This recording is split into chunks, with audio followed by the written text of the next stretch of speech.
တချို့သောစိတ်ခံစားမှုတွေပေါ့စိတ်ရဲ့နာကျင်မှုတွေပေါ့နော်စိတ်ရဲ့ခံစားချက်တိုင်းတော့လည်းမဟုတ်ဘူးပေါ့ကိုယ့်ဘာကိုဖြေပြောက်လို့ရတဲ့နီးလန်းနေရှိတယ်တချို့အရာတွေကြတော့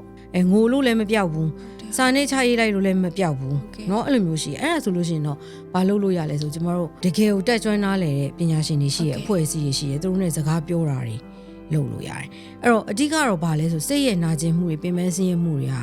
ရှိတဲ့အနေအထားထက်เนาะအရန်ကိုကြာလာပြီเนาะကိုလုံနေကြအလုပ်တွေကိုလည်း focus မလုပ်နိုင်ဘူးเนาะအာယုံဝင်စားလို့မရအောင်ဆုံးဖြတ်ချက်တွေမှားနေရယ်လိုအပ်တာထက်ပိုပြီးတော့များလာပြီအလုပ်မှာလည်း focus မလုပ်နိုင်ဘူးလုံးဝမပြောတော့ဘူးအဲ့ဒါမျိုးတွေဖြစ်လာပြီเนาะကိုယ့်ရဲ့ daily ကိုလုပ်နေကြ activity တွေမှာဘလို့မှ